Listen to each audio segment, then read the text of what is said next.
Okay, so I'm going to walk you through a little mini lesson so you can see what you will be doing in this particular lesson. So connect fractions to division. So a fraction can be written as a division problem. If we have 3/4, 3/4 equals 3 divided by 4. So the first number in the division sentence is our dividend. Like we said, this would go under the roof. And our divisor is the second number. Okay, so if we were to divide, we would have 3 divided by 4. Then we have 12 halves equals, if we were to write this as an expression, 12 divided by 2. Okay, so in both of these, the numerator comes first in the sentence, and the denominator comes second. So again, here the first number would be 12, would be our dividend, and the second number is our divisor. Okay, so just like we would do with whole numbers, okay, but we're not setting them up this way. I'm just showing you that it's the same order as if we were dividing whole numbers. Okay, so we know that looking at this is an improper fraction, right? So isn't that what we do? We use the J rule and we divide. How many times can 2 go into 12?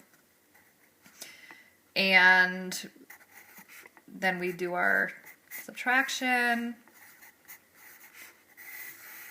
Okay, and this would actually end up being 6, right? And isn't 12 divided by 2 6? Okay, so just showing you that these relate to division. When we see a fraction, we can write a division problem. Okay, so let's take a look down at the unlock the problem. So I'm going to use my close reading strategies. There are 3 students in a crafts class and 2 sheets of construction paper for them to share equally. So I'm boxing some keywords. When I see share equally, those are signal words that we're going to be dividing. What part of the construction paper will each student get? Okay, so we need to think about what is the total amount of paper that's being shared. Okay, so the total that's being shared is 2 sheets of paper. It's being shared among 3 students. Okay, so we would write this, the total always comes first in our division sentence. First in our division sentence. Okay, so we have 2 sheets that are being split among 3 students. Okay, so what that's going to look like, okay, so again, I'm just going to label this. This is our dividend, and this is our divisor. Okay, so it's really important when you're writing your sentence to think about what is being split. Okay, you can't split the students, right? We can split sheets of paper in half or in thirds or in fourths. We can't split people. Okay, so that's another way to think about it. Draw lines to divide each piece of paper into 3 equal pieces. So I'm going to draw 2 lines because I want 3 equal pieces. Whoops, that's a little over too far. Okay, so now I have 3 equal pieces of paper. Each student's share of 1 sheet of construction paper is, so if we have the 2 sheets of paper, each student's 1 sheet would be 1 of the 3rd pieces. Okay, so now we're going to count the number of thirds each student will get. Since there are 2 sheets of construction paper, each student will get 2. Okay, so if we have 1/3 and 1/3 and 1/3 and 1/3 and 1/3 and 1/3, 3/3 equals 1 whole, right? A third plus a third plus a third is a 1 whole.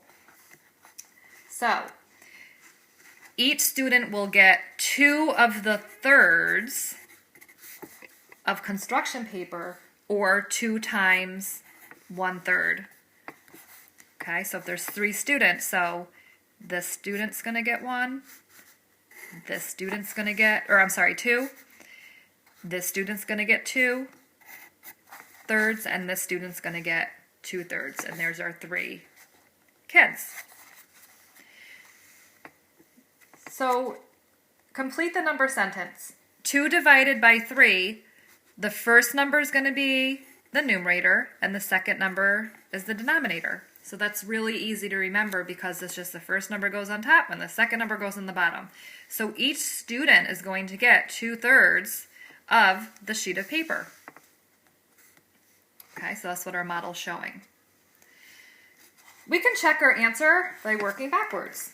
So if the quotient is 2/3 and the inverse of division is multiplication, 2/3 times 3, so I'm just reversing the order here, equals 2.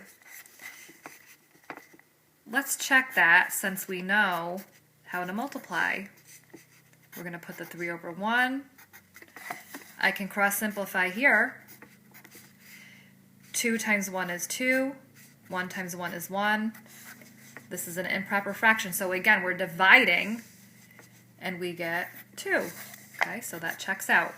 So each student will get 2/3 of a sheet of construction paper. Okay, so again, the model is just showing you how we're splitting it up. Here's our number sentence, 2/3, and then our check. Okay, so I'm going to do a few more problems with you before I let you try some on your own.